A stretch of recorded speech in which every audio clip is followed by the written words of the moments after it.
Mr. Tay looked at his diligent student and said, "You may take the white stones and play first." Next, the young man in a blue robe placed his moves carefully, cautiously, and methodically. Meanwhile, Tong Tap Tan played swiftly, boldly, with grand and unpredictable strategies, like a nimble goat climbing a cliff. Their personalities were worlds apart. Yet, after more than 80 moves, the young man in the blue robe had lost completely, his strategy in shambles. He lowered his head in silence, lips pressed together. Tong Tap Tan rested his elbow on the table, his hand supporting his cheek, while his other hand gently tapped a stone against the board, his eyes fixed on the game. According to Mr. Tay's rule, when playing Go, a player must remain silent if they choose to resign. They must never utter the words, "I lose." No matter how unwilling he was, the young man in the blue robe slowly placed his last stone in submission. Mr. Tay instructed his student, "Go practice your calligraphy. No need to clean up the board. Write the character, Eternal, 300 times." The young man in the blue robe quickly stood up and respectfully bowed before leaving. Once the young man's figure disappeared, Tong Tap Tan softly asked, "Teacher, are you also planning to leave this place?" The refined scholar, his temples graying, nodded.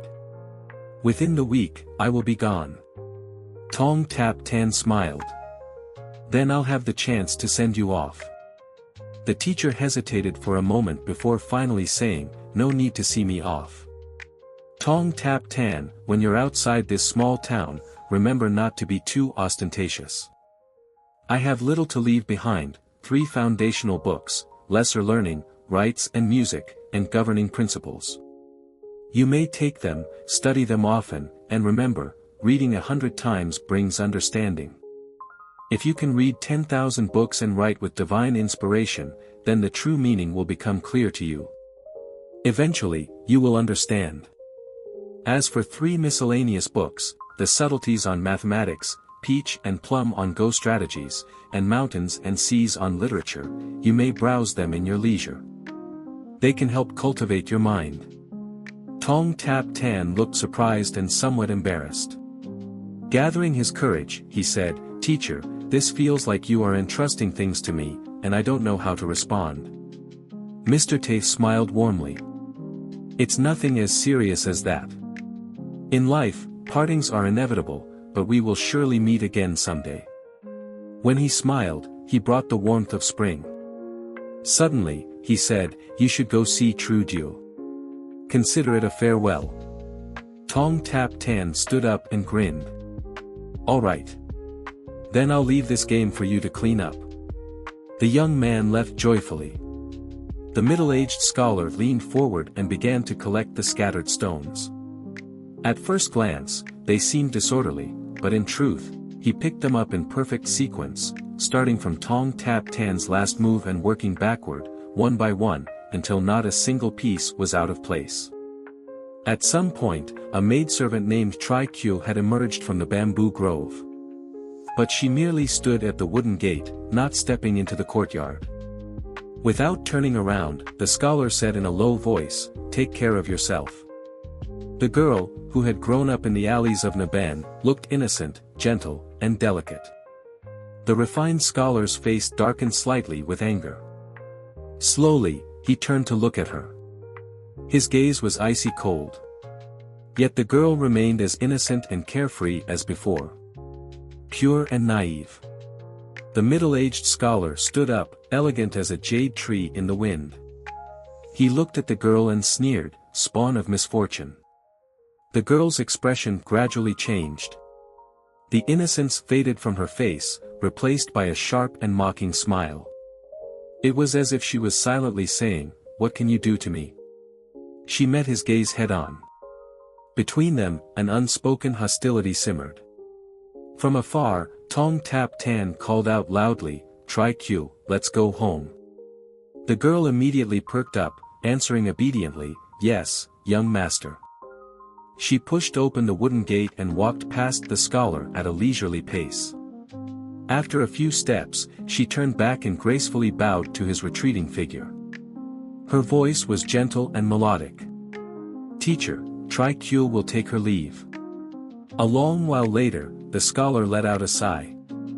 The warm spring breeze rustled the bamboo leaves, sounding like the turning pages of a book. A young Taoist priest, wearing a lotus crown, packed up his stall with frequent sighs. The townsfolk, familiar with him, asked what was wrong, but he merely shook his head without answering. Finally, a newly married woman who had once come here for a fortune reading passed by. Seeing the priest's unusual demeanor, she hesitated before stopping. Her voice was soft as she inquired about his troubles, but her watery, expressive eyes lingered on his handsome face. The young priest glanced at her out of the corner of his eye, his gaze briefly dipping lower, taking in the gentle curves of the scene before him. Swallowing, he muttered an odd phrase. "Today, I drew my own fortune, and the omen was dire." In Han Hoa Alley, there was an ancient well named the Iron-Chained Well. A thick iron chain, as broad as a strong man's arm, hung down into its depths. No one knew when the well was built, why the chain was there, or who had placed it. Even the eldest townsfolk could not recall its origins. Legends in the town spoke of a man who had once dared to test the chain's length. Ignoring the elders' warnings about the age-old belief, for every foot of chain pulled, 1 year of life is lost. He scoffed at the superstition and pulled with all his might for the time it took to burn an incense stick. He dragged up a massive heap of chain but still found no end to it. Exhausted, he gave up and left it coiled atop the well's well, planning to return the next day. That very night, he died suddenly, blood streaming from all his orifices, his eyes wide open in death. No matter how hard his family tried, they could not close them. In the end, an elderly villager, living near the well for generations, instructed them to bring the corpse to the well. The dead man's staring eyes seemed to watch as the old man carefully lowered the chain back into the depths.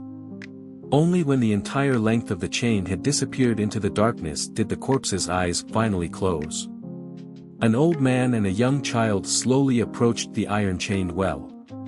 The child, his hair tied into 2 small buns, recounted the tale fluently, his words precise and well-formed. He spoke with the clarity of a scholar, completely unlike a countryside boy who had only just begun learning to read.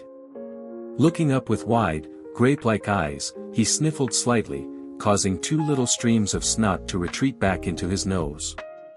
He pouted and said, "I've finished the story. Now you have to let me see what's inside your bowl."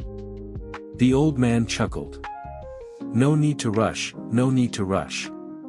Once we reach the well and sit down, I'll show you." The child, with a tone of goodwill, reminded, "You must not change your mind, or else you won't have a good death. The moment you step onto the iron chain, you'll fall headfirst into the abyss. When that happens, I won't be carrying your corpse back for the old man.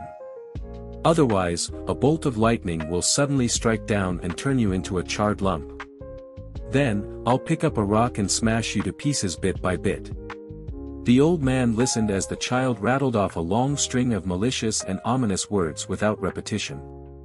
He felt a headache coming on and quickly said, all right, I promise you. By the way, where did you learn to talk like that?" The child answered firmly, "From my mother." The old man sighed with admiration, "No wonder they say this land produces extraordinary people." The child suddenly stopped walking, frowned, and asked, "Are you insulting me? I know some people like to say things backward, like Song Juten." The old man hurriedly denied it, then changed the subject, asking, "In this small town, do strange things often happen?" The child nodded. The old man asked, "Tell me about them." The child pointed at the old man and said seriously, "For example, you claim your bowl is empty, yet you won't let anyone put money in it.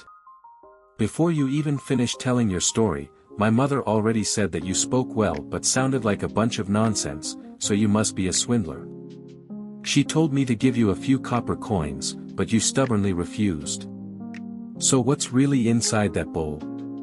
The old man was both amused and exasperated. It turned out that after the storyteller under the locust tree finished his tale, this child had insisted on taking the old man to Xinghua Alley to see the well. At first, the child wasn't interested, but the old man claimed that his bowl was quite mysterious and contained something rare and extraordinary. This child was naturally lively and curious. His parents often joked that when he was born, he came out feet first. From a young age, he loved following people like Lu Tiandong around, playing everywhere. He could sit completely still under the scorching sun for half an hour, just to catch an eel or loach. His patience was astonishing. So when the old man mentioned something unusual inside the bowl, the child was immediately hooked. Even when the old man made strange demands right from the start, like asking him to try lifting the bowl to see if it really weighed 40 pounds, the child agreed without hesitation. After all, letting someone lift a bowl a few times wouldn't cost him anything. But what happened next made the child roll his eyes repeatedly. The old man, holding the bowl in his left hand, tried 5 or 6 times to lift it with his right hand but failed every single time. The child finally glanced at the old man's thin arms and shook his head, thinking that even poor, scrawny Chen Pingyan had more strength than this old man. Still, since he hadn't yet seen what was inside the bowl, the child, though naturally sharp-witted, held back from making any comments that might embarrass the old man. After all, in the neighborhoods of Niping and Xinghua Alley, when it came to arguing and saying weird things, this child ranked third. Second place went to the scholar Song Juten, and first place was none other than his own mother. The old man approached the well but did not sit on its edge. The ancient well was built with green bricks. Unseen forces made the old man's breathing grow heavier. The child walked up to the well, turned his back to it, and jumped, landing perfectly on its edge, sitting down. Seeing this, the old man broke out in a cold sweat. If the boy lost his balance, he could fall straight in. Given the ancient history of this well, retrieving a body from it would be no easy task. The old man took a few slow steps forward, narrowed his eyes, and bent down to closely examine the iron lock, one end of which was tightly fastened to the well's winch. A land of great geomantic significance, the best in the entire region. Looking around, the old man was overwhelmed with emotions. After some thought, he murmured, "But I wonder, this great treasure, in the end, whose hands will it fall into?" He extended his left hand and carefully examined his palm. The lines on his palm were intricate and weathered. But a brand new palm line had appeared, slowly extending like a crack forming on shattered porcelain. For a sage, reading one's palm was like reading the mountains and rivers. However, this old man seemed to be looking at nothing but himself. He frowned and sighed, "It's only been half a day, yet the situation has already deteriorated this much. I suppose those people are the same, aren't they?" The child, now standing on the well's edge, placed one hand on his hip and pointed at the old man with the other, demanding loudly, "Are you going to show me what's in the bowl or not?" The old man sighed helplessly. "Fine, fine, just get down from there first. Then I'll show you." The child hesitated but eventually jumped down. The old man hesitated for a moment, then, with a serious expression, said, "Kid, you and I are fated to meet. I can show you the mystery of this bowl, but you must promise not to tell anyone, not even your mother. If you can keep that promise, I'll let you witness it. If you can't, even if you break your back begging, I won't let you see a single thing." The child widened his eyes. "Let's get on with it." The old man solemnly walked up to the well, but when he looked down, he saw the kid had once again sat cross-legged on the well's edge. The old man began to regret getting involved with this unruly brat. Shaking off his thoughts, the old man faced the well. With his left hand, he grasped the bottom of the bowl, and his palm began to tilt ever so slightly, so subtly that it was nearly imperceptible. The child waited for a long time but saw no movement in the bowl. The old man remained in the same posture. Just as the child was about to lose patience and speak up, a stream of water, as thick as a finger, flowed out of the bowl and silently disappeared into the depths of the well. The child bared his teeth, about to curse. But he suddenly froze. A moment later, his expression changed from shock to confusion. Then, fear crept onto his face. Realizing something was terribly wrong, the child instantly sprang up and bolted toward his home. Because the amount of water the old man had poured from the bowl should have filled a giant basin many times over. Yet the bowl still had water flowing out. The child felt as if he had just seen a ghost in broad daylight. Lu Tiandong casually snapped a budding branch from the roadside and began practicing swordplay. His whole body spun like a wheel, rolling wildly, completely disregarding the new shoes on his feet. Dust rose in clouds along the narrow path. A tall young man left the small town, traveling from north to south. If he crossed the covered bridge built by Master Song and walked another 3 or 4 miles, he would reach the forge owned by the Nguyen father and son. Lu Tiandong had always been proud and arrogant. But Master Nguyen won his absolute respect with a single sentence. "We came here only to forge a sword." The young boy wielded his makeshift sword skillfully. Thinking about the possibility of having a real sword in the future, Lu Tianjung couldn't contain his excitement. He tossed away the tree branch, started running, and howled like a wild beast. Lu Tianjung recalled the few martial arts moves secretly taught to him by Master Nguyen and began practicing them. His movements were solid, his stance firm, exuding an air of strength and determination. The young boy was getting closer to the covered bridge. At the northern end of the covered bridge, 4 people sat on the steps. A graceful and voluptuous woman held a young boy in her arms, who was draped in a crimson cloak. The boy raised his chin high, looking as if he were a general who had just won a great victory. On the other side of the steps sat an elderly man, his robust frame resembling a small mountain. His hair was as white as snow. The old man was softly consoling a little girl who seemed to be upset. She had delicate, doll-like features, as if she were the most exquisitely crafted porcelain doll in the world. Under the sunlight, her fair, translucent skin shimmered, revealing delicate blue veins beneath the surface. The 2 children had just finished quarreling. The little girl was on the verge of tears, while the young boy looked even more triumphant. The imposing elderly man sat still like a mountain, while the woman beside him cast him an apologetic glance. However, the old man remained indifferent, as if he hadn't noticed. Standing at the base of the steps was a young man named Lo, specifically Lo Chin Thuan, the eldest grandson of the Lo family patriarch. It was often said that a place's climate shaped its people, and those born in this small town were generally more striking in appearance than outsiders. However, Lo Chin Thuan had long squandered his vitality through indulgence in wine and women. To the 4 seated individuals, he appeared utterly unimpressive. The Lo family owned a dragon kiln, unmatched in both scale and craftsmanship within the town. It was also the family whose descendants most frequently left town to establish branches elsewhere. Yet, despite his past dominance in the town, Lo Chin Thuan now appeared hesitant and uneasy. His pallid face and rigid posture made it seem as though even the slightest misstep could result in his entire family being sentenced to death. The young boy in the red cloak spoke in words unfamiliar to the common folk of the town. "Mother, this little worm surnamed Lu, his ancestors were truly..." Just as he was about to utter a name, the woman quickly covered his mouth. "Before we left home, your father warned you multiple times, do not carelessly speak names in this place." The boy brushed off his mother's hand, his eyes burning with curiosity as he lowered his voice. "Is it true that his family has passed down a legendary armor and sword manual for generations?" The woman gently stroked the boy's head, her voice tender. "The Lo family swore on half their clan records that those 2 treasures are still hidden in that boy's home."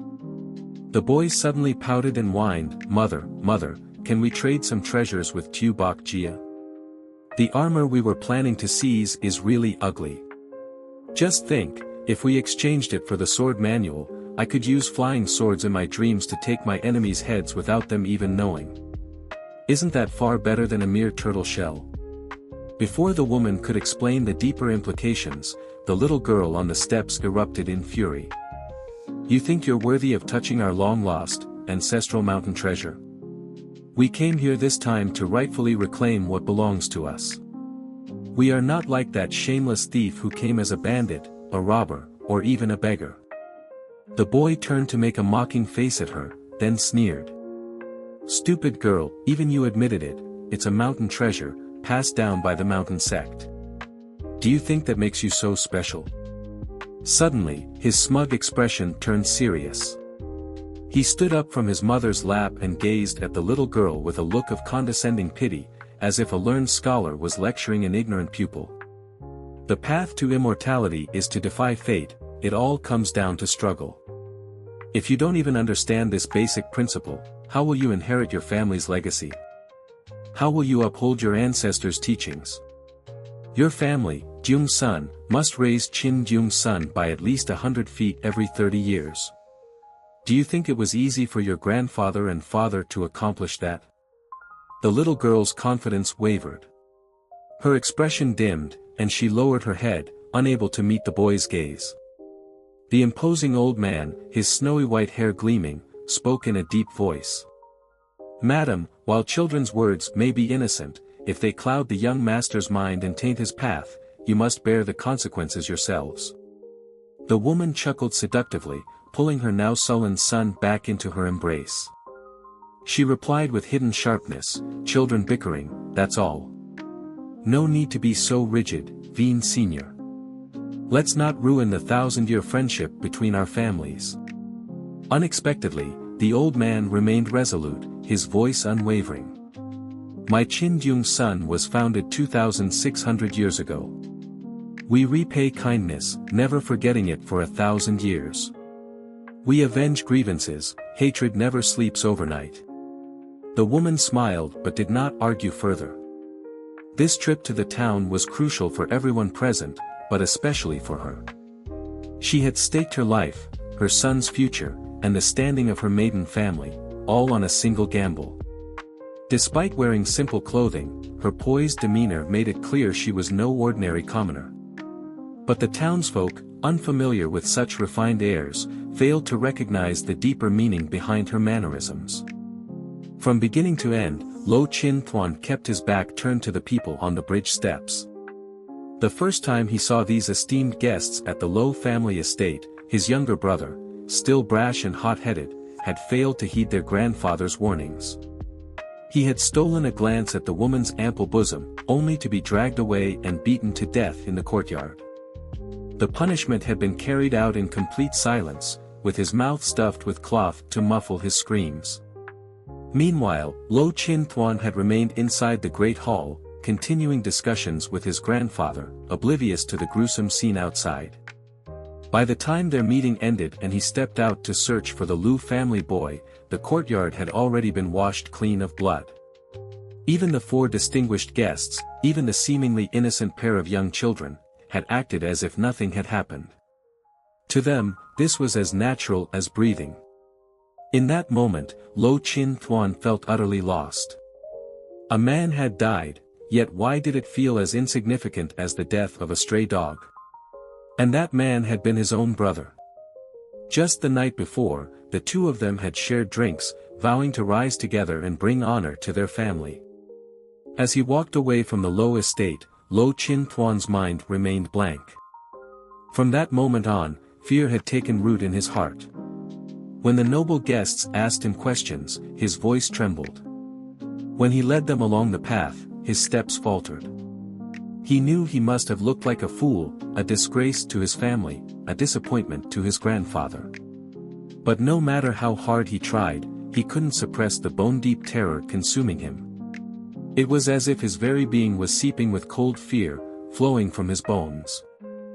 The patriarch at the end of the previous year led his brothers into a secret chamber and told them some news. The Luo family would soon be working for a noble figure, a blessing as vast as the sky. They had to proceed with caution, and if they succeeded, the Luo family would turn the rewards into bricks to pave the way for the two brothers. As long as the noble figure was willing to nod in approval, a grand avenue would appear beneath their feet, propelling them to success and unimaginable wealth. It was only at that moment that he understood why he and his younger brother had to learn so many strange and ancient dialects from a young age. Luo Jingchun watched as Lu Tiandang approached the corridor bridge. A surge of intense hatred suddenly welled up within him for this man, the same beggar-like fool he had once led a gang to beat up in this very alley. The boy had lain on the ground like a dead dog, and if it hadn't been for some meddlesome bastard shouting about a murder at the alley's entrance, Luo Jingchun and his friends would have followed through on their plan. They had intended to strip him naked and humiliate him thoroughly as punishment for his insolence. To this day, Luo Jingchun still couldn't understand why that high and mighty noble person would see Lu Tiandang in a different light. As for the so-called armor and sword techniques, the Xingyang Mountain, the path to immortality, and the struggle for destiny, Luo Jingchun had heard about all of these things, yet he barely understood any of them.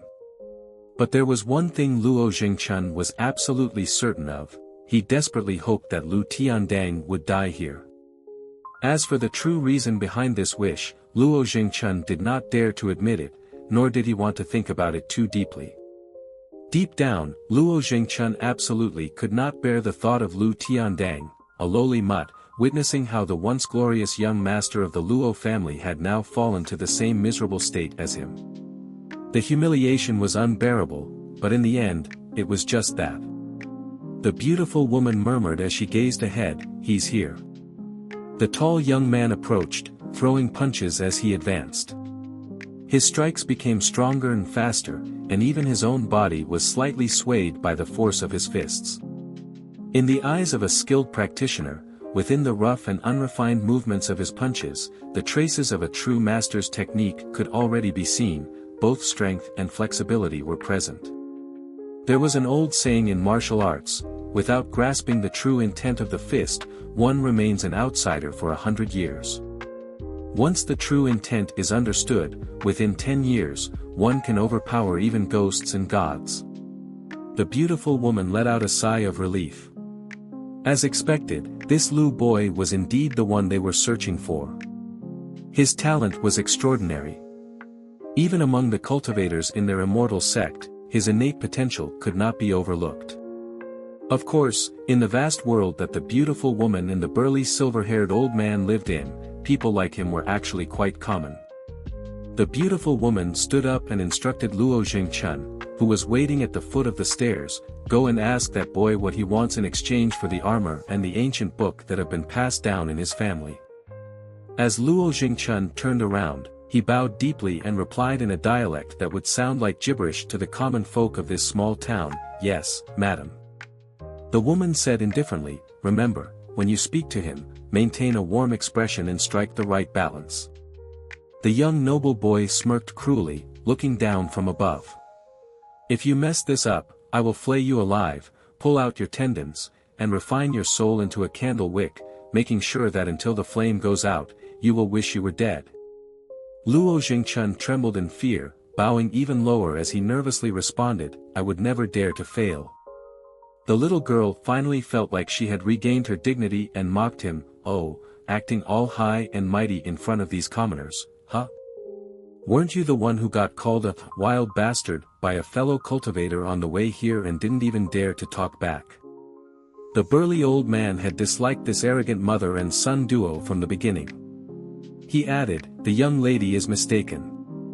It wasn't just that he didn't dare to fight back, he didn't even dare to argue." The red-robed young noble gritted his teeth, glaring fiercely at the girl with a dark expression. But in the end, he forced himself to smile brightly. The noble woman, however, kept her gaze fixed on the road ahead. Her expression remained calm and unreadable, whether she was secretly displeased or not, only the heavens knew. The little girl snorted and ran down the steps. She crouched by the stream, staring at the fish swimming in the water. Occasionally, schools of carp, both red and blue, passed through her field of vision. Some of the old men in town, while chatting beneath the ancient pagoda tree, often spoke of seeing a golden-tailed carp emerging from under the bridge during stormy weather.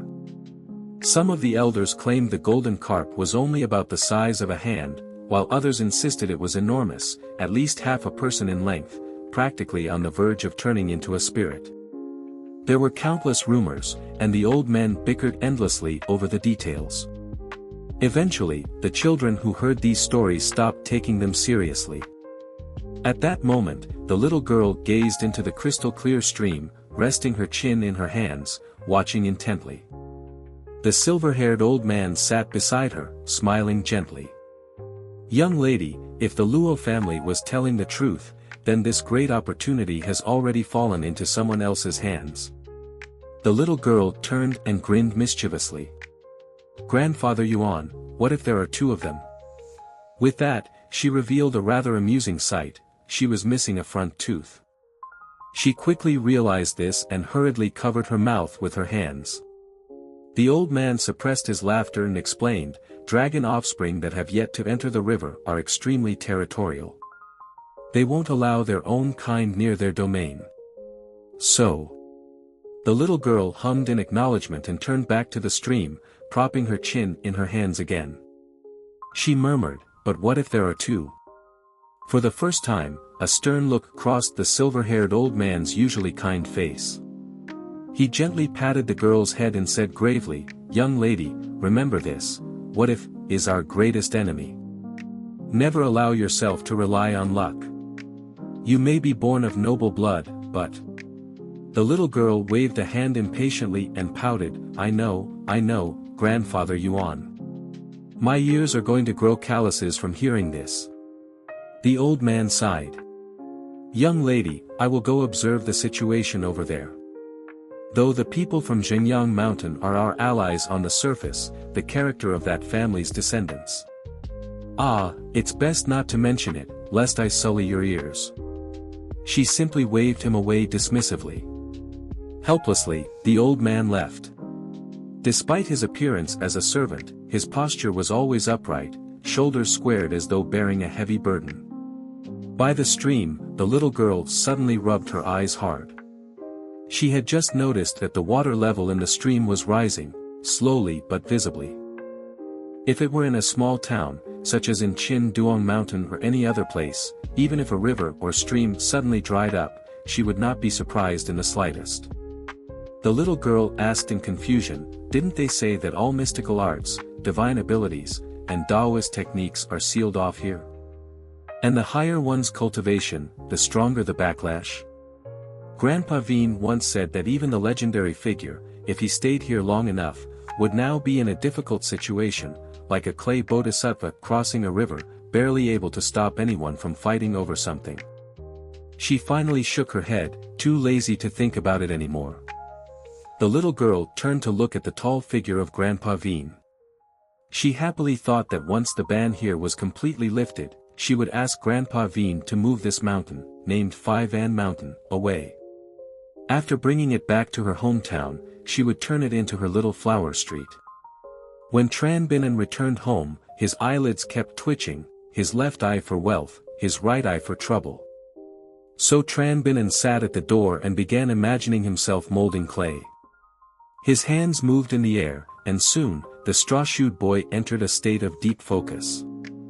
Hard work was one thing, but this also helped him forget hunger, which was very important. That's why Tran Binnen had developed the habit of molding clay whenever he had something on his mind. Pottery making depended heavily on the will of heaven. Before opening the kiln, no one knew whether the final product's color and shape would match their expectations, it was all up to fate. However, the shaping of the clay before firing was undoubtedly crucial. But since Elder Deep considered Tran Binnen untalented, he mostly assigned him physical labor. Even when it came to refining clay, Tran Binnen could only observe carefully from the side and then practice shaping on his own, searching for the right feel. From the neighboring courtyard came the sound of a bamboo gate opening. It was Tong Tap Tan, returning from school with his maid, Tri Q. The handsome young man leaped up effortlessly onto the low wall. Squatting down, he spread out his hand, revealing a handful of pebble-sized stones in various colors, like mutton fat jade, green bean paste, and white cloud patterns. These stones weren't worth anything. They came in different sizes and could be found anywhere along the stream in the small town. Among them, a bright red stone resembling chicken blood was considered the best. Master Tay from the school had even carved a seal for his student Tru Ju using one. Tong Tap Tan took a liking to it and had tried several times to exchange something for it, but Tru Duo stubbornly refused. Tong Tap Tan casually threw a stone, not too forcefully, hitting Tran Binnen in the chest. Yet the boy remained unresponsive. He threw another one. This time, it hit the straw-shoed boy on the forehead, but Tran Binnen still didn't react. Tong Tap Tan, seeing no reaction, shrugged. One by one, he tossed 7 or 8 stones at him. Though he intended to distract Tran Binnen with pain, he deliberately avoided hitting his fingers. Winning that way would have been dishonorable. After throwing the last stone, Tong Tap Tan clapped his hands. Tran Binnen exhaled, flicked his wrist, and didn't even look at him. He simply lowered his head and shaped the clay with his left hand, fingers forming a carving knife grip. Kyo Dao, this knife skill wasn't some unique secret among veteran craftsmen in town, but Elder Deep's technique was so refined that anyone who saw it would instinctively give a thumbs up. Elder Deep had taken on a few apprentices but was never truly satisfied with any of them. It wasn't until Lu Tien Duong came along that he finally found someone worthy of passing down his craft. Back when Lu Tien Duong was still training, Tran Binnen would always sit and watch whenever he had free time. Lu Tien Duong liked showing off, and as long as Tran Binnen flattered him a little, he would often spout supposedly secret teachings like, if you want the blade to move steadily, your hand must not be stiff. But in the end, it's not about the hand, it's about having a steady heart. Yet when Tran Binnen asked him what a steady heart meant, Lu Tien Duong had no answer. After watching for a while, Tong Tap Tan lost interest and jumped down from the wall, heading into his house. Maidservant Tri Q stood by the wall. If she didn't stand on tiptoe, only half of her face would be visible. Even so, one could already tell that she was a budding beauty. She thought for a moment, then lightly rose onto her toes. Her gaze swept across the impoverished boy, then settled on 2 stones on the ground. One was a translucent red, the other a pristine white, both among those her young master had just discarded. She hesitated for a moment, then lowered her voice and shyly asked, Tran Binnen, can you pick up those 2 stones for me? I really like them. Tran Binnen slowly looked up, his hand still moving steadily. His gaze signaled for her to wait a moment. Tri Q smiled faintly, like the first green sprout of spring, breathtakingly beautiful. But the boy had already lowered his head, missing the enchanting moment. Her lips curled up slightly, her eyes shimmering with light, as if something tiny and alive was swimming inside them. When Tran Binnen finally stopped working and asked which 2 stones she meant, Tri Q's gaze returned to normal, soft and gentle, like spring mud after the rain. Following her directions, Tran Binnen picked up the 2 stones and walked to the wall. As she raised her hand, he placed the stones on top of the wall. She took the 2 stones, holding them tightly in her palm. What someone desperately searches for can be like looking for a needle in the ocean, taking 10 years to find. Yet for someone with fate on their side, even a beggar in rags can effortlessly obtain it. It all depends on whether they wish to take it or not. Tran Binnen smiled and asked, aren't you afraid the snails blocking your gate will scold you for half a day? She neither admitted that her young master had stolen someone else's things or had the face to deny it. She simply smiled without saying a word. In No Nabin, there was a mother and son whose ability to curse was unmatched in the town. Only Tong Tap Tan could rival them. The boy was particularly troublesome. He would tie 2 peaches to his head like a pair of snail antennae, catch fish in the stream, and collect stones. The fish were kept in a large basin of water, while the stones were piled up next to it. Tong Tap Tan enjoyed teasing him. Every now and then, he would steal a few stones. At first, it wasn't noticeable, but over time, he couldn't hide it, especially since he made a habit of taking them frequently. Once a child confirmed that he was missing a treasure, he would explode, just like a wild cat having its tail stepped on. He could stand outside the courtyard and curse for an entire watch. Even his mother wouldn't persuade him. On the contrary, she would fan the flames, deliberately stirring up trouble by emphasizing that Song Jiuxin was the illegitimate son of the former overseer. Several times, this had made Song Jiuxin so angry that he nearly ground his teeth to dust and almost carried a bench outside for a fight. It took the maidservant, Ji Kue, a great deal of effort to calm him down. Suddenly, a sharp voice rang out, Song Jiuxin, come catch the adulterers. Your maidservant and Chen Pingyan are exchanging flirtatious glances, clearly colluding. If you don't manage your personal maid, she might just climb over the wall tonight to knock on Chen Pingyan's door. Hurry up and come out. TSK, Chen Pingyan's hands have already touched that little ghost's face. You didn't see it, but Chen Pingyan was smiling so disgustingly. Song Jiuxin didn't even show himself. He simply shouted from inside his room, and that's supposed to be something. Just last night, I saw Chen Pingyan tugging and pulling at your mother. Only when I caught them did Chen Pingyan finally yank his claws out from inside your mother's robes. And your mother, oh, that part of her is truly ample and full. Poor Chen Pingyan was sweating all over from the effort. In the narrow alley, someone angrily pounded on Song Jiuxin's courtyard door and roared, Song Jiuxin, come out. A one-on-one duel.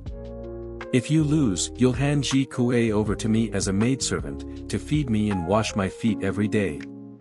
If I lose, I'll let you take Chen Pingyan as a servant. Do you accept? If you don't dare, you're just a cowardly turtle. From inside the room, Song Jiuxin lazily replied, go cool off somewhere else. Your father checked the almanac, today's not a good day to beat his son. Guo-san, you got lucky today. Outside, the child pounded on the door with all his might. Ji Kue, following such a cowardly young master, aren't you feeling wronged? You should elope with Lu Tiandong instead. After all, that fool looks at you like he wants to eat you. The maidservant, Ji Kue, turned around and walked back into the house. Inside, Song Jiuxin was carefully wiping a jade-green gourd. It was an old object of unknown age, one of the family heirlooms left behind by Lord Song. At first, Song Jiuxin hadn't cared about it, but later, he accidentally discovered that whenever a storm approached, the gourd would hum softly. However, whenever he uncorked it, no matter how he shook it, nothing ever fell out. Whether he poured in water or sand, exactly the same amount would pour back out, never a drop more or less. Song Jiuxin had no way to explain it. One time, after being scolded outside his door by Guo-san's fierce mother, who cursed him as an illegitimate child raised without a father, Song Jiuxin, in his frustration, tried hacking the gourd with a knife. To his astonishment, the blade bent, but the gourd remained completely unharmed, without a single scratch. Earlier, a letter that Song Jiuxin had burned read. The court sends gold and silver to your small courtyard, ensuring that you and your servant will never want for food and clothing. In your idle moments, you may collect antiques to cultivate your character. The town may be small, but its rustic simplicity will nourish your senses, books will nurture your spirit, landscapes will refine your vision, and solitude will temper your heart. From this day forth, do your best and leave the rest to fate. A hidden dragon lies in the abyss. In time, blessings will come. Although Song Jiuxin resented that man, he saw no reason not to spend the money. In this small town of simple folk, it was hard to squander money even if one wanted to. Over the years, Song Jiuxin had truly developed a fondness for collecting antiques, filling an entire large chest with them. However, among more than 30 items, only the green gourd felt truly precious to him. Next in importance was a rust-covered violet gold bell.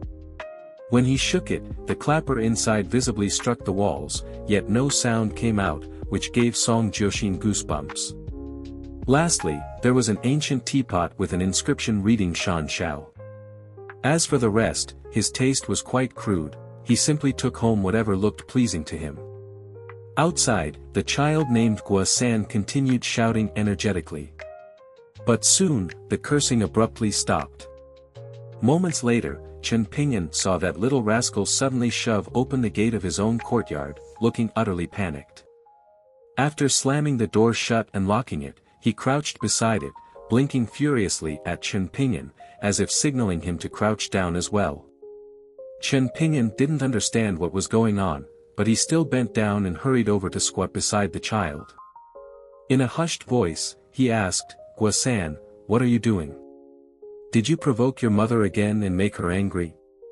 The child sniffled hard and whispered, "Chen Pingyan, let me tell you, I just ran into a weird old man. The bowl in his hand can keep pouring out water endlessly. Look, the bowl was only this big, but I saw him pour water for an entire watch. That guy passed right through our nipping alley just now, and it looked like he stopped for a moment. Could he have seen me? Oh no, oh no."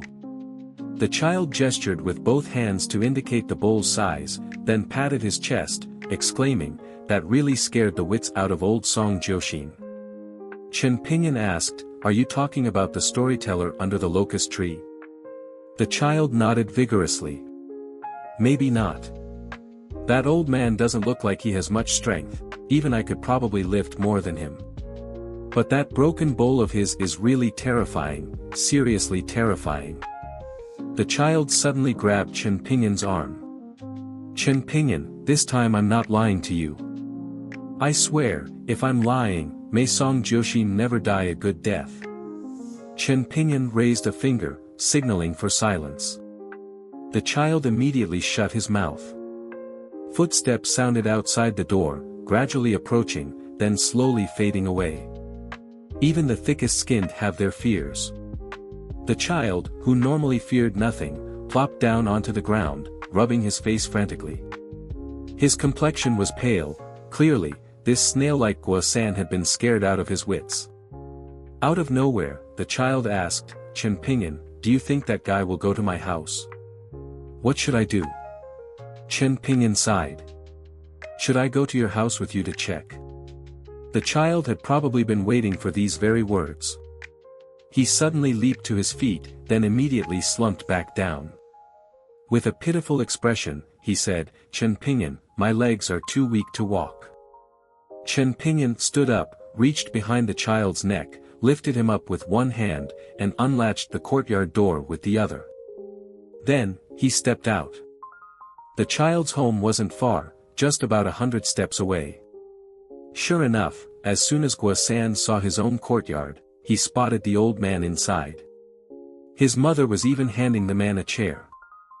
At that moment, the child felt as if the sky was about to collapse, so he chose to hide behind Chen Pingyan, letting this person shield him from the front. Chen Pingyan did not disappoint the child, intentionally or unintentionally protecting him. At this moment, the child, Guo-san, clutched Chen Pingyan's sleeve, no longer brimming with the boldness he had shown earlier. The old man was indifferent to this, sitting on the bench, contemplating slightly. The bowl in his hand had disappeared into thin air. Guo-san's legs immediately went weak, and he hid entirely behind Chen Pingyan, filled with fear. The old man looked at the rural woman whose expression remained eerily calm, then at the straw-sandaled youth furrowing his brow, and finally at the cowering child. He said, "Little one, do you know what is inside the water vat at your home?" The child behind Chen Pingyan called out, "What else could be in there? I caught shrimp, crabs, and fish from the stream, along with loaches and eels from the rice fields. If you like, take them. Don't be shy." His voice grew softer and softer, clearly worried it wouldn't be enough. The woman smoothed the hair at her temple, looked at Chen Pingyan, and gently said, "Pingyan." Understanding her meaning, Chen Pingyan patted Guo-san's head before turning and leaving. Deep in the woman's eyes, there was a hint of guilt toward the straw-sandaled youth. She pushed aside her distracting thoughts, turned to the old man, and asked, "Honored immortal, who has traveled far, do you intend to purchase this opportunity, or seize it?" The old man shook his head and laughed. "Purchase? I cannot afford it. Seize? I cannot take it either." The woman also shook her head. That may have been the case before, but not necessarily in the future. The old man, who had seemed relaxed before, was suddenly struck as if by lightning. He abruptly waved his sleeve, his fingers moving rapidly in calculation. With a sigh, the old man murmured, "Why must it come to this?" The woman's face turned cold, and she sneered, "Immortal elder, how many good people do you think reside in this small town?" The old man stood up, looking deeply at the bewildered child, as if making a heaven-shaking decision. With a flick of his wrist, the bowl reappeared once more. He walked over to the waist-high water vat and quickly scooped up a bowl of water. Although the woman outwardly appeared calm, her palms were covered in sweat. The old man sat back down and beckoned Guo-san over. "Come here, little one, and take a look." The child looked at his mother, who nodded with an encouraging gaze. As Guo-san approached, the old man gently blew on the bowl of water, creating ripples. The old man smiled and said, "Open your mouth." At the same time, with a casual flick of his hand, he retrieved a piece of locust leaf from the child's body, though it was unclear where it had been hidden. Holding it lightly between two fingers, not grasping it too tightly, he flicked it forward. The child instinctively let out a sound of surprise. The old man snapped his fingers, and the emerald green locust leaf entered the child's mouth. The child froze, then realized there was nothing unusual in his mouth. The old man gave him no chance to ask questions, simply pointing at the bowl in his hand. "Look carefully. What do you see?" Guo-san widened his eyes and focused intently. At first, he saw a tiny black dot, then a thin black line that gradually grew larger. Eventually, it became a loach, golden brown in color, joyfully swimming in the water. The child's muddled thoughts suddenly cleared, and he exclaimed, "I remember this. I caught it from Chen Pingyin's place." The woman slapped her son across the face, angrily saying, "Shut up." The old man was unsurprised by this, speaking calmly, "I am a cultivator. In pursuit of immortality, I defy the natural order. A little struggle over such things is nothing. There is no need to be so tense. If he was meant to have it, he could not escape it. If he was not, then even the young man would not have obtained it." This child, named Guo-san, weighed less than 40 kilograms. But his foundation was unimaginably heavy. That was why, when the old man, wielding a bowl imbued with divine powers, used his ancestral secret technique to weigh the child's potential, he found that Guo-san could not be lifted. This was the prerequisite for him to accept a disciple. Otherwise, if a 3-year-old child carried gold through the marketplace, would it not be courting disaster? The old man smiled faintly, but his gaze was icy as he slowly said, "Of course, even if it had originally belonged to that young man, what of it? With me personally overseeing things today, it will never belong to him." The child was speechless, his teeth chattering with fear. The woman sighed in relief. The old man's expression became kind again, and he said, "Child, this bowl contains an entire river. Today, it even holds a little flood dragon. From now on, you are my direct disciple. I am a true lord, just half a step away from being the founder of a sect. Though it is a lower sect. In time, you will understand the weight of these 4 words, true lord and sect founder."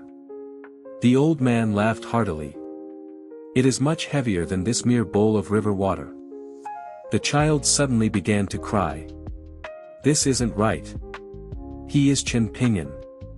The woman, furious, raised her arm to discipline her foolish, naive son. The old man waved his hand dismissively, smiling lightly. Having such a heart is not entirely a bad thing. The child lowered his head, wiping his tears and snot with his sleeve. The woman looked silently at the old man. The old man understood, nodded, and smiled. Between those in the same path, no words were necessary. When the child looked up again, both his mother and his sudden master were smiling faintly. The child turned his head to look toward Chen Pinyin, who, when he left, had not forgotten to close the courtyard door. The small town was like a rice field. After the new year, it was harvest season. But some people were merely weeds mixed in with the grains. Once seen, they would never be looked at twice. Like the lonely straw-sandaled youth walking in Ni Ping Alley. A man and a woman stepped into Ping Alley. The young man wore a tall headdress and carried a jade pendant at his waist. Compared to the wealthy Lu clan heirs of this small town, he seemed even more like a nobleman's son. The woman's age was hard to determine. At first glance, she appeared to be a youthful girl with soft skin and a round chin, like an icicle hanging from an eave in winter. But upon a second look, she exuded a mature charm, with slanted eyes and a curvaceous figure. From head to toe, she carried an air of flirtation that no local woman possessed. As she walked, her slender waist swayed gracefully. Curious, she reached out to touch a yellow mud wall, surprised to find that it left no trace. She asked, "Fu Nanhua, is this really one of the hidden blessed lands you spoke of? Why is it that when my family's ancestor reviewed the geomantic maps, this place was never given much importance?" The young man responded with a question of his own, "If we truly encounter an unexpected fortune here, how will you repay me?" The woman leaned slightly to the side, her 10 fingers interlocked behind her back, accentuating her ample chest. She smiled gently, half serious and half playful, saying, "If you wish to pick, how about me?" The young man had not expected her to speak so bluntly. He was caught off guard, especially since he had come here to explore opportunities, and bore the heavy responsibility of his family's rise or fall over the next century, or even millennium. Even if his heart wavered for a moment, he would never dare to engage in a fleeting romance with the woman before him, not in this small town, where many eyes were watching. So he quickly changed the subject, pointing toward the depths of the alley and smiling. "Fairy Tai, business is business, and friendship is friendship. I must reiterate, according to our prior agreement, there are 2 households in Ping Alley, one with a master and servant, the other with a mother and child. You may choose first. The collateral is Yunhe Mountain's special product, the Cloud Vein Stone, which your sect provides 10 pieces of annually to our Lao Long city." The woman nodded, her smile charming. "Of course." The young man walked forward slowly, continuing, "Next, if you obtain an opportunity here beyond your family's expectations, the item must be appraised by both of our sect's ancestors, who will assign it a value. Afterward, your Yunhe Mountain sect must pay half that value in Cloud Vein Stone. Tai Jin Jian, do you have any objections? Or, rather, can you ensure that once you commit to this agreement, and the benefits are already within your grasp, you will be able to persuade your sect's ancestors to approve this gamble?" The woman's expression changed, she became serious and dignified, as if she were an entirely different person. Just moments ago, she had the allure of a courtesan well-versed in the ways of the world, but in an instant, she transformed into a regal queen. The woman known as Tai Jin Jian of Yunhe Mountain spoke decisively, "I can." The young man narrowed his eyes, his face darkening. He stopped in his tracks and looked directly at the woman, who stood as tall as he did. "Let me be blunt. This alliance is purely for mutual benefit, not because of some romantic connection or shared ideals. It is merely the result of centuries of effort from both Lao Long City and Yunhe Mountain, carefully maintaining ties across generations. If this move enrages our elders, neither I, Fu Nanhua, nor you, Tai Jin Jian, nor even our parents or masters, will be able to bear the consequences." Tai Jin Jian chuckled. "So, during our time in this town, we must be honest and sincere with each other, and cooperate fully, correct?" Fu Nanhua, standing in the shadowed alley, still exuded a graceful and charming aura. He smiled and said, "Besides that." Fu Nanhua glanced around before lowering his voice. "We must also be wary of those 2 individuals. They do not belong to Zhengyang Mountain and cannot be considered prestigious orthodox cultivators. Moreover, it is said that they fight with unorthodox techniques and do not adhere to rules." The tall and slender woman narrowed her almond-shaped eyes flirtatiously. "That's precisely why I chose you, young Master Fu." Fu Nanhua spoke softly. "Let's go. Though this place is under the suppression of sages, maintaining a balance of power, it's still best to be cautious." Capsizing in a ditch would be quite embarrassing. In the end, whether she can leap over the dragon gate depends on this place. This proud son of heaven, renowned in his domain, remained steadfast in his Tao heart, silently declaring in his mind. The grand Tao is within reach. If anything stands in my way, even gods and immortals, I will slay them. His gaze pierced into the depths of the alley, where a thin young man was walking toward them from afar. This was their second meeting. The two continued their leisurely pace, appearing like an immortal couple descending to the mortal world. The tall woman also noticed the young man and teased, "Twice now, we've encountered him at the entrance of this alley. Do you think this boy might be?" She left the sentence unfinished, but Fu Nanhua understood her meaning and chuckled. "My dear fairy Tai, this town has 600 households, plus the servants and retainers of the 10 great families, totaling nearly 5,000 people. There are indeed hidden talents here, but over the years, those with good fortune and deep roots have already been secretly divided up. The only reason we can operate in the shadows this time is that those with immense power and unpredictable intentions are deliberately allowing it." The woman smiled self-deprecatingly, feeling embarrassed by her own naive thought. After some hesitation, Fu Nanhua continued, "I don't know how your sect's ancestors interpret heavenly secrets, but my father told me something. He said that after entering this town, if anyone makes you feel a sense of dread, you must avoid them and keep your distance. Do not provoke them lightly, for this place is deep and unfathomable.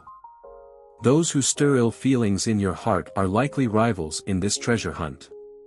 On the other hand, those who make you feel an inexplicable closeness may be people blessed with great fortune in this region, with a chance to change their destiny. When that time comes, as long as you refrain from killing recklessly and breaking the old rules, everything else, whether you buy, deceive, or seize by force, is up to." Tai Jian smirked. "Up to our mood." Suddenly, she furrowed her brows. "Young Master Fu, why didn't you let me bring along members of the Zhao clan, who have deep local roots? Even though I learned some of the dialect before coming." Fu Nanhua interrupted her, shaking his head. "These aristocratic families have secret channels of communication that are nearly impossible to sever. They can transmit fragmented messages under the noses of sages without getting caught. Over generations, they have accumulated deep reserves of knowledge. The true power behind their lineage is even greater than what Lao Long City and Yunhe Mountain can leverage. Borrowing outside forces is ultimately unwise. It's too easy for unexpected variables to arise and ruin our plans. If you don't want to speak, I can handle it." She laughed. "It's fine. It's just a little tricky to pronounce, not a big deal. I'm not that delicate." Fu Nanhua smiled without saying more, and Tai Jian also fell silent. After all, a mid-journey alliance could never compare to true kinship. Moreover, in the eyes of those consumed by ambition and the pursuit of Tao, what were familial ties, whether ancestors, parents, spouses, or siblings, really worth? Fu Nanhua maintained his elegant and composed smile, exuding the aura of a noble scion from an esteemed family. The reason he had shared this mental technique that his father had privately imparted to him with Tai Jian was simple. Compared to their two other companions, a rustic middle-aged man and a cold young woman in black, Fu Nanhua, from the very moment he stepped into the town, had already formed a deadly intent toward his supposed ally, Tai Jian of Yunhe Mountain. Fu Nanhua instinctively reached for the jade pendant at his waist. The old dragon weaves rain, crafting with heavenly skill. A gentleman remains untainted, and jade never leaves his person. Tai Kim John pondered for a moment, closed his eyes, and after a brief pause, opened them again and said, "Tong tap tan, Ko-san." "I choose Ko-san then." Fu Nanhua frowned slightly. "All right. It's settled." In their line of sight, the young boy took a few turns in the alleyway before stopping at a door. He reached out to unlock it and was about to push it open. Fu Nanhua quickly approached with Tai Kim John, smiling as he said, "What a coincidence, we meet again. The impoverished boy was none other than Tran Benin, who had just left Ko San's house. Upon hearing the voice, he turned around, nodded, and asked, "Do you need something?" Fu Nam Hoa spoke fluently in the local dialect. "Is this place called Naben Alley? We're looking for someone named Tong Tap Tan and a little child named Ko San. I'm from the capital. My family has long-standing ties with Tong Tap Tan's father. As for this young lady here, her surname is Tai, and she comes from the maternal family of Ko San's mother. So the two of us are traveling together. By sheer coincidence, we ended up in the same alley. Doesn't it feel like fate? Everything seems to come together so naturally, truly a case of no coincidence, no story." Fu Nam Hoa's smile was composed and effortless. Even though he was speaking to a straw-shoed boy from the lowest rungs of society, he slightly leaned forward to accommodate the boy's height, maintaining a consistent posture throughout their conversation. He neither put on airs nor seemed insincere, making himself appear warm and approachable, a true gentleman. The boy looked up, nodded, and smiled shyly, replying in a soft voice, "It is quite the coincidence." Fu Nam Hoa's smile deepened, and he asked in a gentle tone, "So, do these two people live here?" To his surprise, the boy shook his head and said, "Until recently, I was an apprentice at the Dragon Kiln, working outside the town for many years. I just moved here and am not yet familiar with my neighbors. Maybe you should ask someone else." Fu Nam Hoa chuckled, unhurried in his response, as if carefully choosing his words.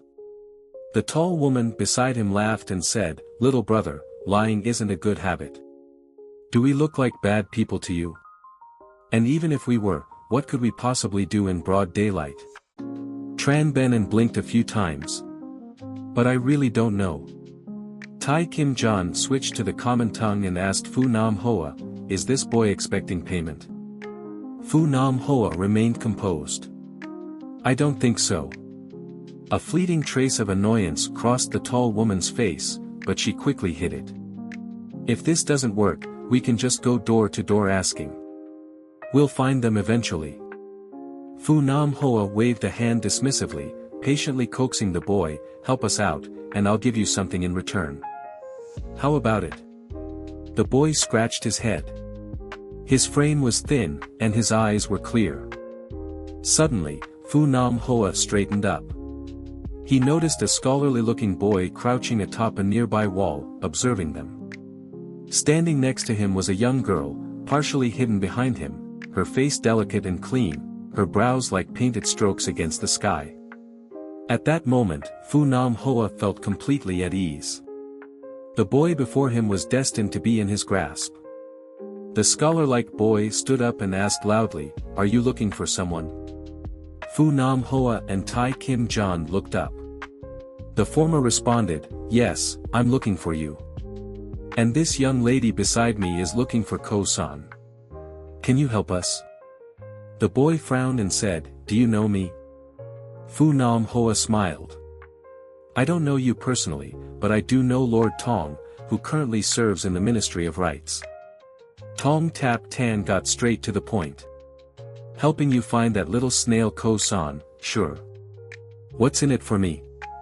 Without hesitation, Fu Nam Hoa removed the jade pendant from his waist and tossed it high into the air for the boy on the wall to catch. "It's yours." Tong Tap Tan caught it, his eyes flickering with slight surprise, though his expression remained neutral. He looked down at his maid, Tri Q, and said, "Go." She nodded and left the courtyard. When she stepped into the alley, it was as if Naben Alley had suddenly brightened. Fu Nam Hoa smiled at the straw-shoed boy and said, "Let me give you a piece of advice, no matter how much rain falls from the sky, it cannot nourish grass without roots." Then he strode toward the girl.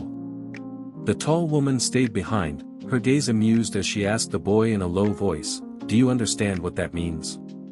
Her eyes sparkled with interest, but before the boy could respond, she chuckled and said, "It means you just missed a great opportunity. That gentleman, if you could have gotten just a fraction of his favor, your life, below the mountain, would have been smooth sailing. But the good news is, you'll never realize what you lost today, so you won't spend your life regretting it. Truly, an unfortunate blessing.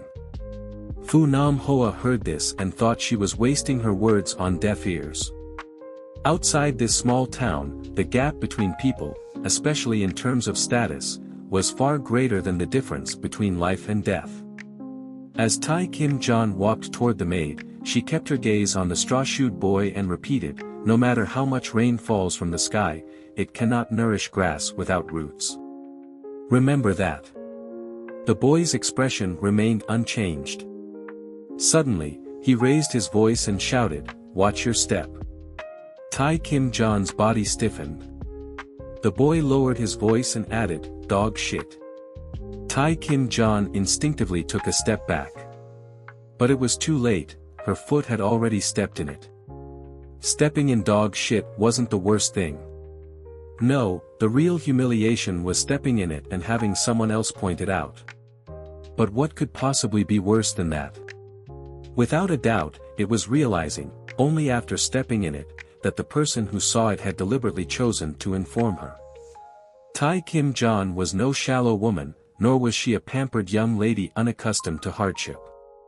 As one of many descendants of the master of Van Ha Mountain, she had fought to earn the final spot in her family's ranks, proving her worth.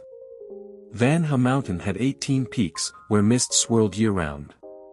Its prized Van Kan stones were highly sought after by Taoist alchemists for refining outer elixirs, famed for their purity. The people of Van Ha Mountain valued cleanliness and refinement, and Tai Kim John was no exception. If not for the significance of this small town, she would never have set foot here in her lifetime, let alone in Naben Alley, filled with chicken droppings and dog filth. And yet, here she was, stepping into dog shit. Fu Nam Hoa originally found it interesting, Fairy Tai from Van Ha Mountain, pure and untouched like a speck of dust, stepping into a pile of dog feces. Who would believe it? But immediately after, Fu Nam Hoa sternly shouted, "Tai Kim John, stop." Standing on the earthen wall, Tong Tap Tan's pupils shrank slightly as he clenched the green jade belt in his palm. In the narrow alley, Tai Kim John had already taken a step forward, approaching Tran Benan in an instant. Her translucent hand, as flawless as fine jade, struck downward toward the straw-shoed boy's head. However, the moment Fu Nam Hoa's voice rang out behind her, she halted abruptly. Finally, she lifted her hand gently, placing it softly on his head in an almost affectionate gesture, like a senior doting on a junior. After completing this seemingly warm act, she bent down slightly and gazed into the boy's eyes. His eyes were like a crystal-clear stream, so clear that Tai Kim John could almost see her own reflection. Unfortunately, her mood immediately plummeted. She smiled, but it was a smile that did not reach her eyes, and said, "Boy, do you know?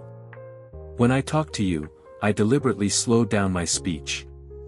Fu Nam Hoa let out a sigh of relief.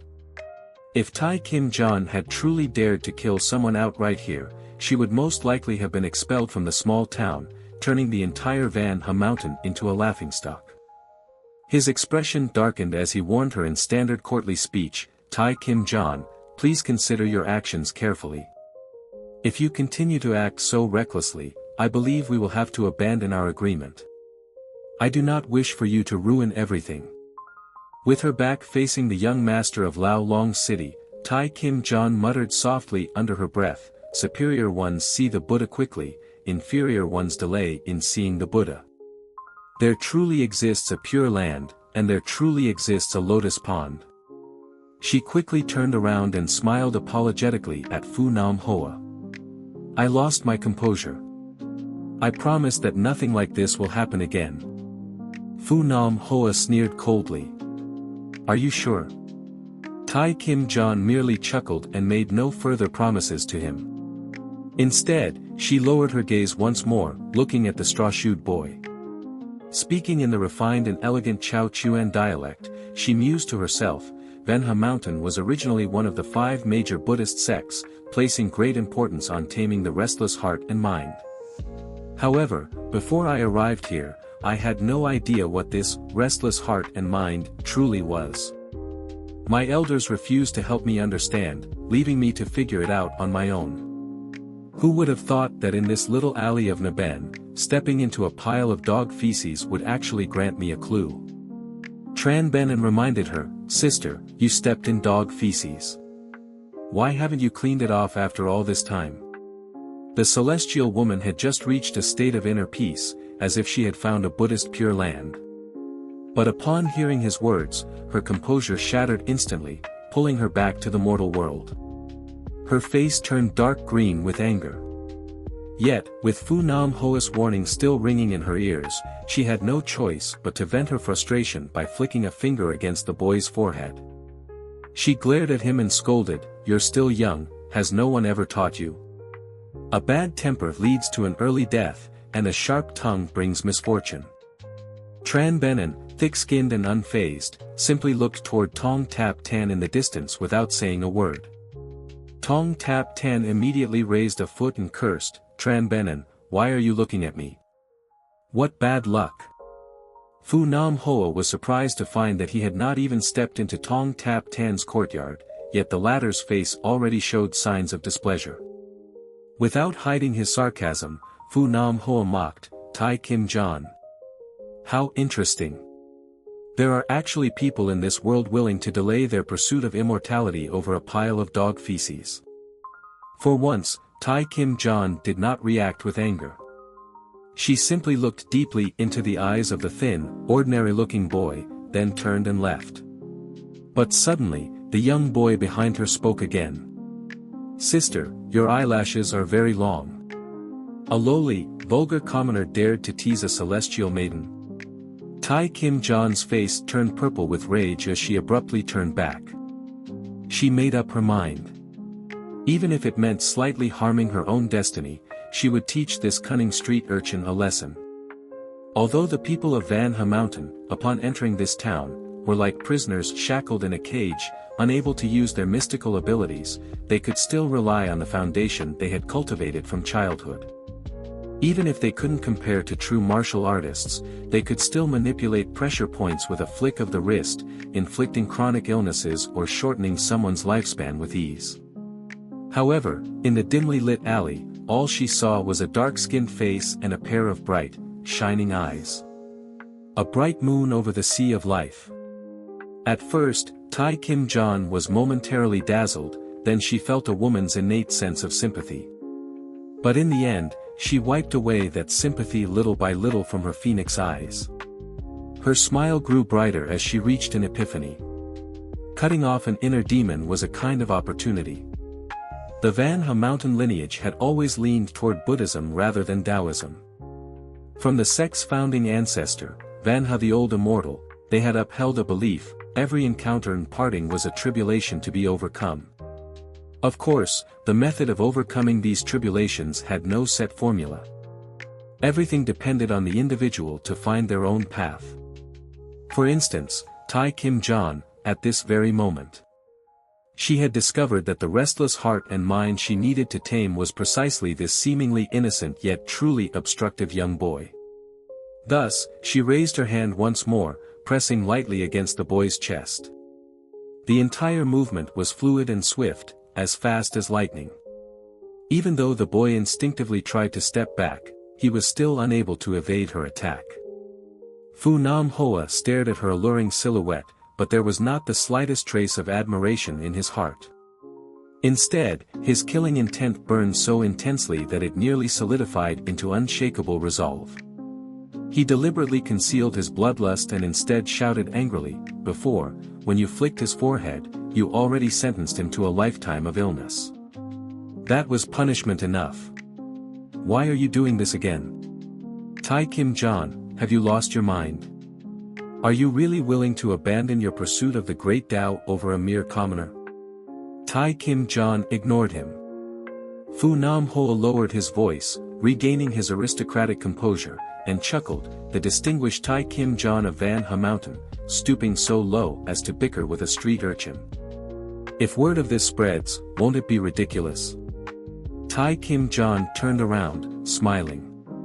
"This alley is truly fated with me. Who would have thought I would find a stroke of fortune here?" Though it is small, even a mosquito has meat. A good omen.